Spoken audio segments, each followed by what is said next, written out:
by golly, you're a certified peace officer then.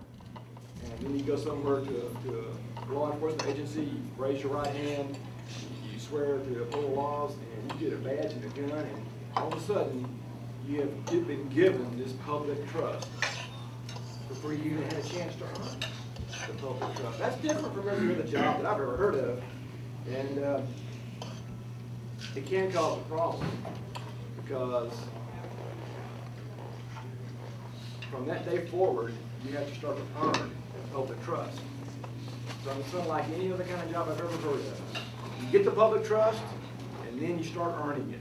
From the very first day you put on the badge, the public expects you to earn the trust that they've already given to you. And that's, I think that's one of the reasons for early burnout. It's one of the reasons that officers start feeling like the civilians are all different. They're different from us, and we got to watch out for those civilians because they're expecting us to do the best thing, to really be great every day we go out, and they're expecting us to always get better. And well, yeah, you're right, they are.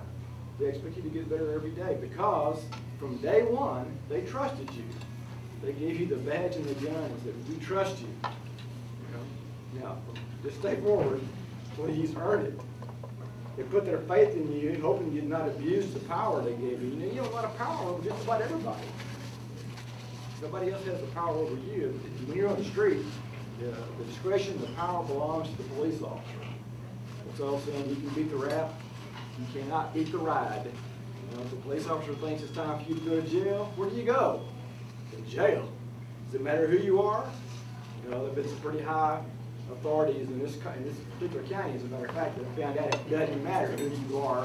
If the police officer thinks it's time for you to take that ride. So you have to earn the trust every single day as you go along. And that's not easy. It's really not. It's not easy to do. But guess what? How many of you, raise your hand, how many of you became a police officer because you were looking for an easy job? Oh, that's wrong.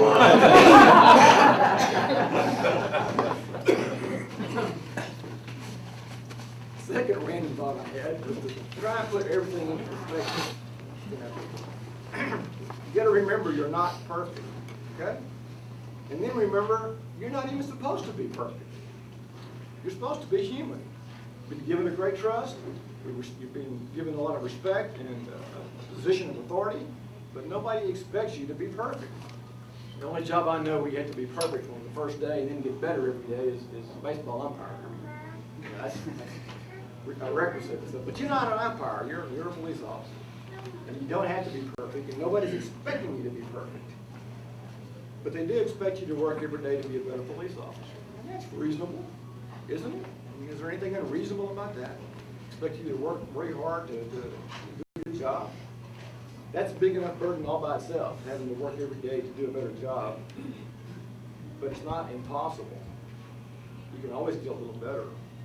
What is impossible is you can't be perfect.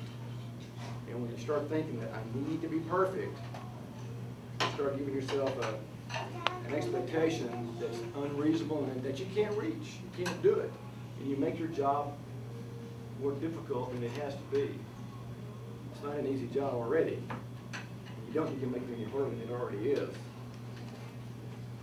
The third kind of random thought I had was to remember why I became a police officer.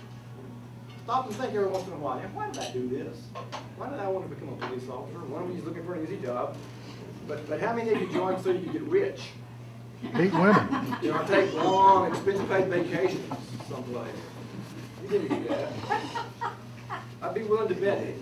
Probably everybody, at least 99% of you here, became a police officer because you wanted to make a difference. You could have been anything. Nobody in here is dumb. You could have been anything you wanted to be, and you wanted to be a police officer. Why? Because you really wanted to make a difference. Guess what? The day you get the badge, you start making a difference. How can you get more job satisfaction than that? You take a job for the purpose of making a difference, and the day you get your badge, the first thing on the job, you start to make a difference. Wow. I'm going to tell you something. There are people that work years and years and years in other jobs, and they don't even get close to the goals that they set when they took that job. So that's a real bonus to being a police officer.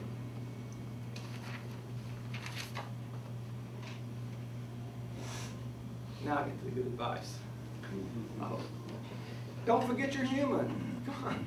You know, you're all human, and you'll always make mistakes. If you ever get to the point where you never made a mistake, you don't make any more mistakes, that's when people come and look at your graveside and say, what a good person that person was. Because the only people that don't make mistakes are the ones that aren't doing anything, and that in itself is a mistake unless you're dead.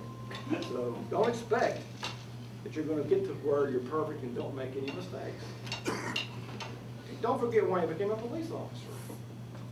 If you lose sight of your motivation, that can turn a job that you love into a job that you just kind of go to every day, and I'm going to do this again. Why did I want to do this? I can't even imagine why I wanted to do this when I got started. That can turn a job you love into a job that you hate. For goodness sake, don't let that happen to you. The third thing I want to tell you is you joined the Law Enforcement Motorcycle Club to ride your motorcycles. You didn't join it so you can sit in the house and watch TV. So get out there and ride your motorcycle every chance you get. Sooner or later, we're going to have 2 days in a row where it doesn't rain. Maybe even 3. You know what we do? We have 2 days in a row where it doesn't rain, and you get in a motorcycle, go somewhere. Have some fun. And relax. And remember, you know, life is not all about work. And sometimes you can put the work aside, and especially if you're on your motorcycle. Just enjoying the road and enjoying the people you're with. So you can do that a little more often, and I'm praying for, I usually pray for rain, I'm praying for not quite so much rain. If y'all would join me in that, I'd appreciate it very much, because I don't get to ride much either. So, I guess the bottom line is I want to thank Ray for asking me to come out and talk to you, and I want to thank y'all for doing the job you do, for loving doing the job you do, and for letting me be a part of the job you do. I really appreciate it. Thank y'all very much. Thank you.